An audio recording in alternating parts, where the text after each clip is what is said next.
ready, we ready, we ready for y'all.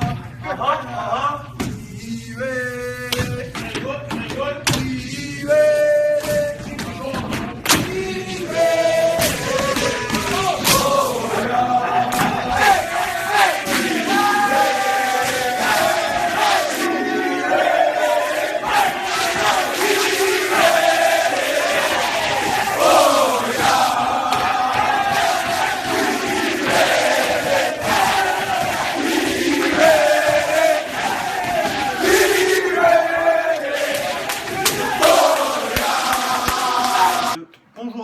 Bonjour à tous, putain, mais franchement, alors ce podcast, franchement, c'est Las Vegas, vous vous dites, mais qu'est-ce que c'est ce décor? On est ici à Paris, à quoi, 150 mètres de l'Hard Rock Café, pour assister à la 60e de TDA, et comme vous savez maintenant, je fais plus rien seul, à part des petits formats courts, et là je suis avec l'ami Romain. Romain, présente-toi à tout le monde et dis bonjour. Allez, bonjour à tous, c'est Romain. Écoute, moi je suis fan des Jets depuis très longtemps. Les gens veulent savoir depuis quand?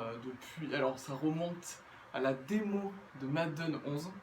Ouais. Je suis tombé vraiment par hasard dessus. Je ne joue pas aux jeux vidéo, je peux pas, j'ai une sexualité, je ne peux pas jouer aux jeux vidéo. Bah voilà, ça arrive. C'est ce que je dis. Voilà, ça remonte à la démo de Madden 11. Je suis tombé dessus par hasard. Moi, c'était une époque où le football américain ça m'intéressait pas du tout. D'accord. Je voulais vraiment un peu regarder. Tu avais quel âge à l'époque? Et j'avais quel âge? J'étais en 5ème, 4ème, 12-13 ans. Grand max. Et voilà, moi j'avais bien aimé l'ambiance qu'il y avait dans le stade et tout, et c'est parti de là. Voilà. Et c'était quelle époque?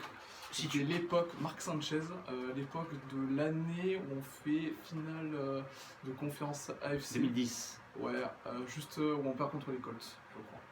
2010 ou Si 2009. si ma mémoire est bonne. J'ai un t-shirt 2009, je crois 2009. Donc voilà, on a du très très lourd. On parle pas d'un mec qui a acheté un maillot de Sagan récemment, on parle d'un mec qui est vraiment fan. Et qu'est-ce qu'on va faire avec vous aujourd'hui? On va faire tout ce qu'on n'a pas fait depuis la dernière fois. Alors pourquoi on fait ce format de podcast? Parce que je sais que vous préférez un format court, mais il y a des fois on en profite quand il y a du monde, quand il y a un peu d'expertise. Donc c'est vraiment réservé aux initiés. Comme vous remarquez, j'essaie de vous condenser tout ça pour que ça soit le plus digeste possible. Et attention, le garçon a bossé, il a des fiches. C'est important. On commence tout de suite par la phase numéro 1, c'est la draft. C'est parti. La draft. Alors déjà, quelle draft? La draft de 2019. On va demander à quelqu'un son avis. Romain, ton avis sur cette draft? Je dirais, on va pas faire les individuels, dans sa globalité. T'en penses quoi? Dans sa globalité, j'ai de grosses interrogations quand même. Mis à part Quinn Williams, Ouais. qui je trouvais a fait des choses intéressantes en pré-saison. On a vu des bonnes choses contre les Falcons, justement où il mettait pas mal de pression.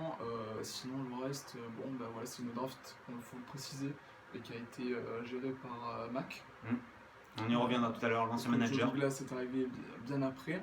Donc voilà, ça sent quand même... moi je trouve j'ai pas mal de réserves dessus. C'est une draft de merde. Est-ce qu'on peut se dire les choses? Moi je dis les choses, c'est une draft de merde. Je l'avais dit avant, ça se confirme maintenant. Pourquoi ça se confirme maintenant? Parce que là on enregistre, on sait déjà que notre troisième tour, hein, un troisième tour c'est... Tu peux choper des bons joueurs contre un troisième tour. Et ben notre troisième tour, poubelle, hop, il jouera même pas dans l'équipe, même pas en team squad. Il y a eu un communiqué en party squad, pardon. C'est nul. Effectivement, Quinn Williams, ça nous est tombé dessus. Il y avait que lui à prendre. Hein. Sachant qu'on a essayé, l'ancienne direction a essayé vraiment que ce pic rapporte plus. Ça n'a pas marché. Quinn Williams, bon apport, mauvais apport. Moi, je trouve que c'est un excellent apport. Statistiquement, pour ceux qui suivent des vidéos, je pense qu'on vous regardez même. C'est sûr que le mec, il n'a pas beaucoup de plaquage, mais tu vois qu'en fait, il monopolise, donc il rend les autres autour de lui meilleurs. Il a énormément de prises à deux déjà sur lui, Quinnen, et sachant qu'il a joué un seul match avec Leonard Williams. Derrière la draft, je t'avoue que je pourrais même pas te citer les gens qu'on a pris, tellement je m'en fous, je m'en souviens pas. En 2, il y avait des gains. On n'avait pas de tour 2. Mais en 2, c'était parce qu'on avait tradé en 2, c'était pour Sam Darnold. En 3, c'était donc Polite ou Il y avait Polite et Nonga. Shuma et Doga. Voilà. Qui est pour l'instant pas dans la rotation du tout. Enfin, pas prévu pour prendre une. Enfin, il a un tout petit peu joué parce qu'il y avait 2 blessés, mais sinon il n'a pas joué. Après, en 4, c'est Wesco, c'est ça? Trevon Wesco, c'est un Titan qui était, de ce que j'ai vu, c'était plus un profil Titan bloqueur. Voilà. Donc je pense son rendement peut être plus ou moins lié à Livion Bell, selon ce qui se passe. en confiance puisque on a quand même viré Tomlinson, qui est le même profil pour moi, Tomlinson, et qu'on a gardé Griffin. Oui. Voilà, qu'on a gardé Griffin qui sont plutôt le même profil. Après, on a eu Blake Cashman qui aura sa chance à cause de la blessure catastrophique d'Avery Williamson, parce que ça c'est une blessure catastrophique. Et après, un gars des Rodgers, parce que moi je suis fan des Rodgers, Beshan Austins, Ouais. mais que j'ai jamais vu jouer aux Rodgers parce que je suis pas fan depuis assez longtemps pour l'avoir vu jouer parce qu'il était tout le temps blessé. De ce que j'ai lu, voilà, il était très blessé. Et il est en C'est- injury list. Voilà, en plus. On va faire un petit bilan, on enchaîne directement sur un peu les changements parce que le gars qui a drafté tout ça, il est même pas là pour défendre son bilan puisqu'on l'a viré. Et là, pourquoi on l'a viré? Parce qu'il s'est pas drafté. D'accord, mais Ah ouais. pourquoi on l'a viré en le laissant drafter? C'est dur d'être fan des Jets. La grande question. C'est dur d'être fan. En fait, c'est là où vous vous dites c'est dur d'être fan des Jets. Parce qu'on a rien compris. C'est-à-dire, le mec, tu le laisses faire sa sauce, après tu dis, non, ce sera pas bon. Le tempo est pas bon. De toute façon, ça prouve que le bureau est pas bon. Johnson, le frangin, c'est une chèvre. Hein. Je suis toujours pas affilié, moi j'ai le droit de dire des insanités. Bientôt, je n'aurai plus le droit. Le frangin, c'est une chèvre. Et je pense qu'Adam Gaze voulait les pleins pouvoirs, voulait travailler avec un mec qu'il connaissait. Mac, le bilan de ses drafts, on avait fait un podcast avec Julien là-dessus, c'est catastrophique. Hein. Enfin, je veux dire, je crois que depuis 2015, sur ces 4 drafts, il nous reste 6 joueurs. De mémoire, c'est Williams, Shell, Lashan Edwards, Jenkins, ça c'est les 3 de 2016, Adams, May, c'est bon, ça y est, je les ai, j'ai les 6. De l'année dernière, il ne reste plus aucun. Oui, puis en plus, il a fait quoi 4 classes de draft. Ouais. Sur les 4 classes de draft, j'ai regardé un peu sur l'historique, sur le profil de la référence. Je dois avoir 2 Pro Bowlers qui sont Leonard Williams et Jamal Adams. Alors Nando Williams par remplacement. Sa sélection en 2016, Leonard Williams, c'était un remplacement. Oui, Il est pas, alors que Adams l'a dit, Adams l'a fait, Adams l'a promis. Moi, je trouve que il fallait y mettre un terme, je pense. Alors même s'il a terminé un peu bien en attirant des Livon Bell ou quoi, moi je trouve que c'était beaucoup mieux d'attirer quelqu'un comme Joe Douglas, qui je trouve a vraiment un bon historique. Il a fait partie justement, il n'était pas JM à l'époque où il était aux Eagles.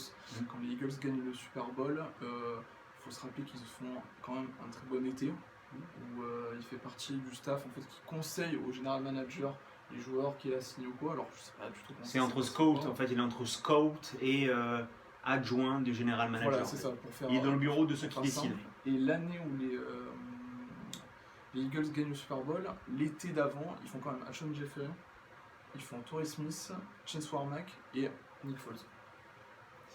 Donc on peut dire qu'il a un peu le nez quand même, et là clairement en ce moment il fait le ménage. Hein. Sachant que nous, on n'a pas voulu de Nick Foles, c'est ça l'histoire.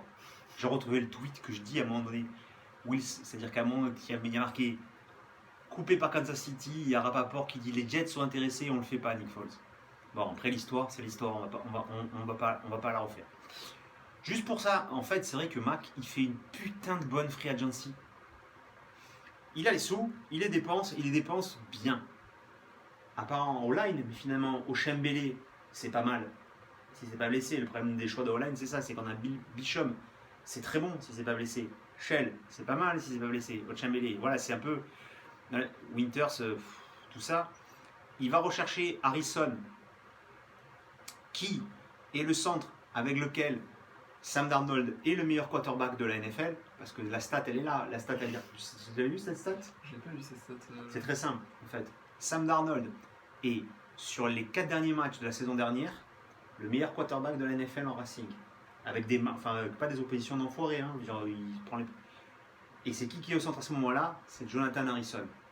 Bon là, depuis un autre bureau, il y a mis Khalil. On ne perd pas au change. Hein. Moi je trouve que c'est une bonne addition. En plus ça met un peu de profondeur sur le poste. Ryan Kelly c'est de l'expérience, il a fait les beaux jours des Panthers. Franchement, ça peut être un bon pari, et même si ça marche pas, je trouve que c'est pas scandaleux. Donc, au revoir Mac, on ne te regrettera pas. Pour citer ton move de merde, c'est Hackenberg, qui est le choix de draft le plus ridicule de toute la NFL depuis ces 10 dernières années. On a fait rire tout le monde.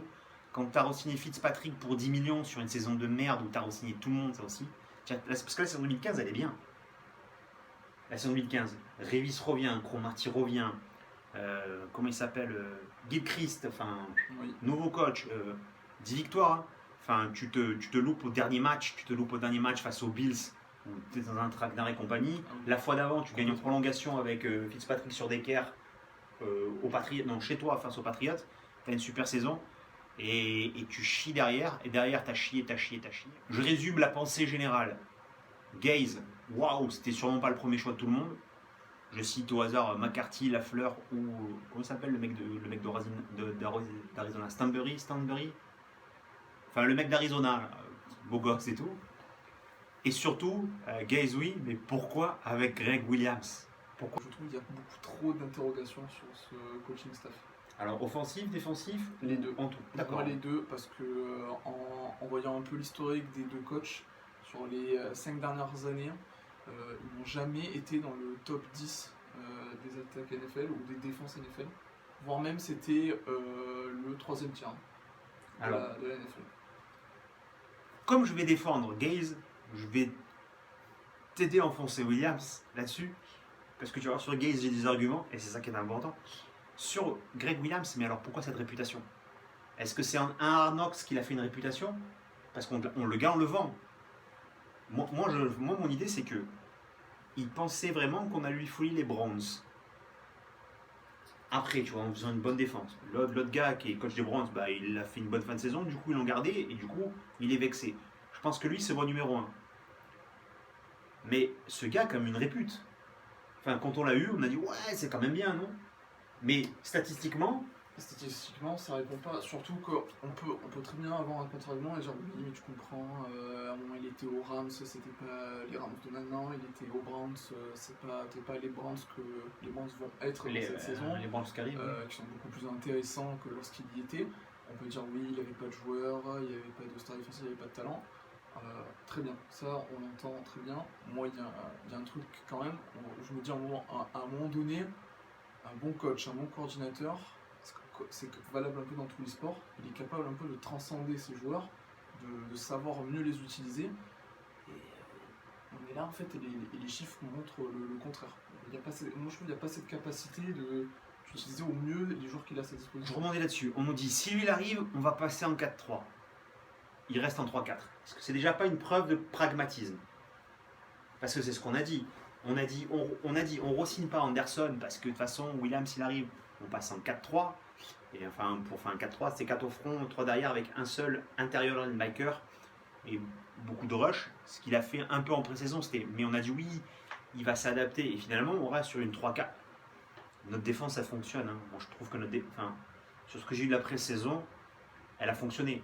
La seule fois où elle s'est fait dérouler, c'est Drew Brees qui est inarrêtable. Mais, c'est vrai, parce que les Giants et les Falcons, et on va pas rencontrer que des top teams non plus si tu regardes le calendrier. Ils n'ont rien fait. Et si tu regardes le drive de Brees, il y a 3 holdings contre notre défense non sifflés. Comme quoi, quand c'est un bon quarterback derrière, les arbitres. Et la même chose, quand c'était le quarterback remplaçant des Saints, ils les ont sifflés. Donc il y a aussi ces pré-saisons, ces contextes. Mais c'est la seule fois où tu te fais vraiment dérouler. Le reste du temps, tu maîtrises. Parce que les Eagles en encaissent aucun point.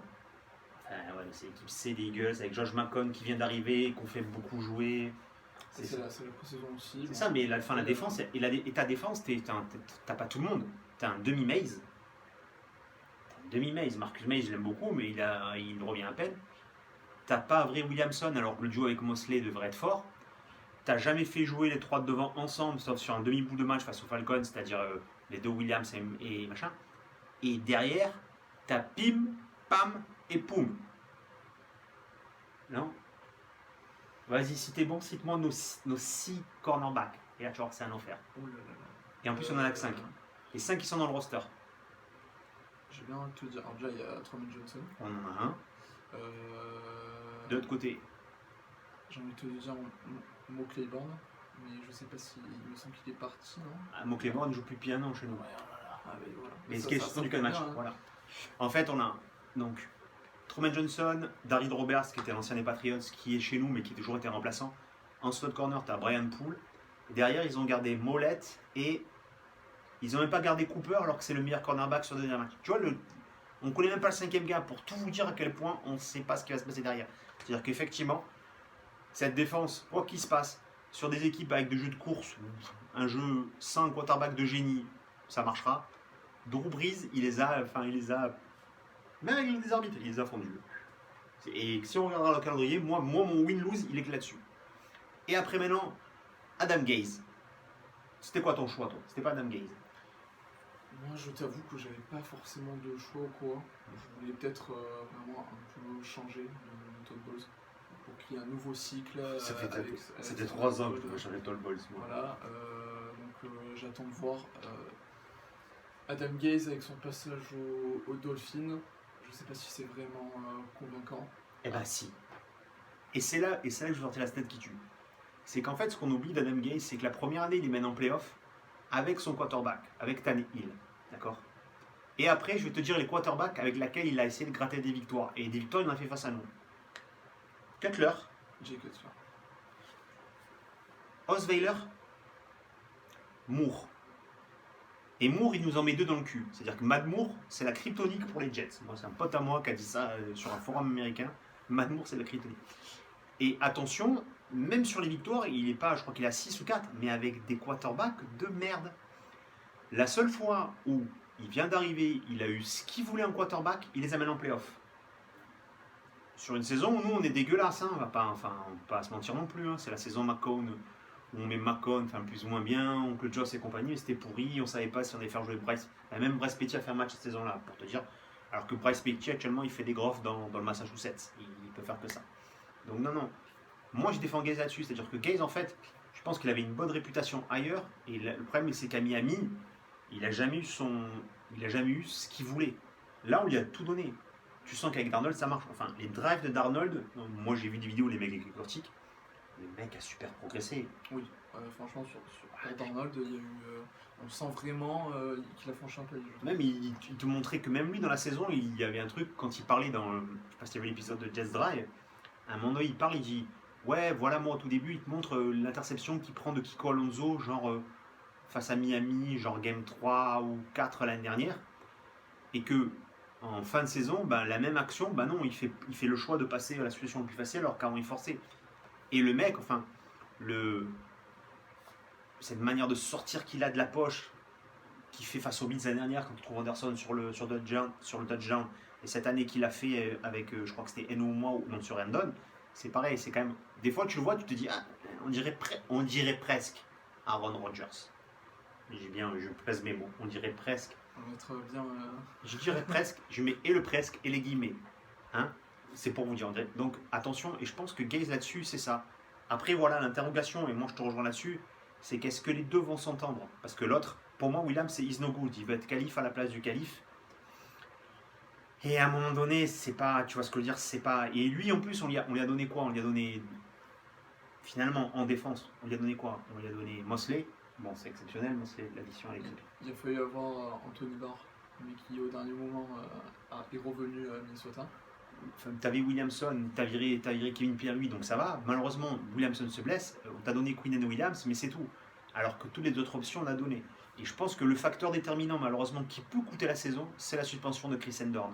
Parce que je trouve que l'entente d'Arnold-Endorn l'année dernière était bonne. Et là, tu commences 4 matchs sans lui. Et du coup, t'es redondant. Ça veut dire quoi, t'es redondant? Ça veut dire qu'on va pas se mentir. Tu vas faire courir Bell. Tu vas tenter de faire des trucs avec Robbie Anderson. Tu vas compter sur l'expérience de Cronder, mais je trouve que Enunwa, à 7 millions la saison, en pré-saison, c'est un fantôme. La dernière fois, je me souvenais plus qu'il jouait pour nous. Je te jure, et à un moment, il fait cette réception, mais je dis, et genre c'est 1000 du second quart. C'est Simian qui fait la passe. Je dis, putain, mais joue Enunwa. Moi, je trouve que c'est ça l'aspect chelou de la chose. Il va nous manquer des choses pour que Gaze, je puisse dire à Gaze, voilà, je te fais confiance ou je te fais pas confiance. Mais je t'ai pas convaincu. Mais je trouve que cette année, même si on a un historique plutôt d'être une équipe de défense, on peut être vraiment une équipe d'attaque, je trouve. Hein, par rapport c'est ce qui fait lever les fous, là. C'est pas la défense. La défense, on en reparlera. T'as tes patrons. Enfin, en défense, t'as tes patrons. Hein. Moi, je pense que ton meilleur joueur sur les 10 prochaines années, Adams, c'est pour 10 ans ce qu'a été Révis pour nous pendant 6 ans. C'est-à-dire que c'est le mec, on est le mec, sur ça. le mec il va signer le plus gros contrat qu'un safety ait jamais signé. Si le dirigeant lui donne pas, ce sont des abrutis. Donc déjà, tu as la chance d'avoir ces postes-là, mais offensivement, enfin, t'es bello dépendant. Pas forcément. Montgomery, Pas forcément, parce que je trouve qu'il y a eu vraiment des. On parlait de la ligne offensive tout à l'heure. Par rapport à l'année dernière, il y a eu quand même. alors là, je vais te dire, Je dis pas attention à l'eau tiède, c'est chaud par rapport à l'eau froide, mais c'est froid par rapport à l'eau chaude. On part de super loin. C'est-à-dire que ton meilleur joueur, c'est Winters, et Winters, c'est un mec qui te coûte 17 yards par match en moyenne, en pénalité. C'est ton meilleur joueur. Ton centre, c'est Harrison, même si c'est Mike Arnold, c'est pas un centre, c'est un mec qui est hyper polyvalent. C'est pour ça qu'ils l'ont gardé. Et lui, par contre, il peut être intéressant. Ton right guard, c'est Shells. À un moment donné, tu sais que tu le perds cette saison parce qu'il va falloir le re-signer. Et après, Chembele, moi j'ai vu sur le premier match, j'ai vu un mec qui a montré pourquoi il était important sur 2-3 actions. Et c'est lui qui fait 2-3. Enfin, le mec, il a une lecture du jeu qui est forte. Mais en fait, on est passé de pourri à correct. Et est-ce que Bell sait jouer derrière une ligne correcte, ou Bell, malgré ses qualités, a été fort parce que la ligne de Pittsburgh a été forte? Moi, je trouve qu'il y a sa qualité d'être Patient. patient. Oui. Je trouve ça peut vraiment être un plus. Mais alors pourquoi ils l'ont pas fait jouer? Moi, je me pose la question. C'est quoi la raison de ne pas l'avoir fait jouer du tout? C'est-à-dire où Gaze, il se dit, j'ai 20 systèmes tricks pour lui, j'ai pas envie d'en montrer un, je sais que lui, je le mets en confiance, donc je monte pas. Mais Montgomery, tu savais ce que c'était, hein, d'accord? Les deux jeunes, Powell, tu sais ce que c'est. Quand tu re-signes Powell, tu sais ce que c'est. Ça fait un moment qu'il est là. Ouais, tu gagnes, tu prends un soldat, tu sais que c'est une blessure, enfin, t'as un contrat où si tu veux le cut maintenant, je vais dire à un moment donné, on s'est pas positionné sur les Sean McCoy, mais enfin, Kansas City, ils ont pris aujourd'hui les Sean McCoy pour $3 millions. Hein. Je veux dire que, enfin, voilà, enfin, je sais qu'on les a pas donnés à Myers, le kicker, mais si c'est un à faire, fallait les donner là, parce que là, t'as une armée. Mais moi, je trouve qu'offensivement, je trouve que on est surcoté, mais alors que l'année dernière, j'étais content. On est Bell et Darnold dépendant. Parce que tu as donné 7 millions à Enunwa Fantomas, tu n'as rien donné à Robbie. C'est-à-dire que tu l'as signé sous Tenders à 3-4. C'est pas normal. Et que Crowder, on l'a survendu, mais enfin, s'il était si fort que ça, d'autres l'auraient voulu aussi. T'as recruté Josh Bellamy pour faire un machin, et ta star c'est Greg Dortch, mais Greg Dortch, quand il pleut, c'est un des derniers mouillés parce qu'il est tout petit. Hein. Donc forcément, c'est pareil, c'est un mec, c'est pas lui, tu vas pas lui en faire des langues dans les airs, parce que le mec qui fait comme ça, les mecs qui sautent pas. C'est Greg Dortch. Tu vois ce que je veux dire? Enfin, je trouve que offensivement, malheureusement, on lui a pas, et je pense que les gens pouvaient pas venir, on lui a pas donné les armes. Je suis pas trop cette année parce que pour revenir sur Crowder, je trouve que c'est plus du complément. Et par rapport au rendement qu'il avait au Redskins. C'est ton meilleur receveur. C'est du complément, c'est ton meilleur receveur sur le papier. Les autres n'ont rien prouvé. Robbie Anderson a prouvé des. Rien du tout. Robbie Anderson, et alors les autres ils le veulent. Robbie Anderson, c'est Contenders qu'on a signé. Hein. Les autres ils. Non. Robbie Anderson, pour la plupart des NFL, c'est un mec qui est monocorde. Il y a de l'extra sportif aussi. Oui, parce que le mec il a pas une bonne hygiène de vie et compagnie, que tu vois dans les boîtes du New Jersey et tout ça, et qui traîne avec Julien Bianchi quand il y va, je sais très bien. Moi j'ai les photos, j'ai les histoires, les gens, j'ai les histoires de la petite histoire. Mais en fait, non, on se pignole sur nos wide receivers, mais nos wide receivers ils sont. Et j'en reviens à ce qu'avait dit Raphaël l'année dernière, on s'était engrainé là-dessus, ils sont.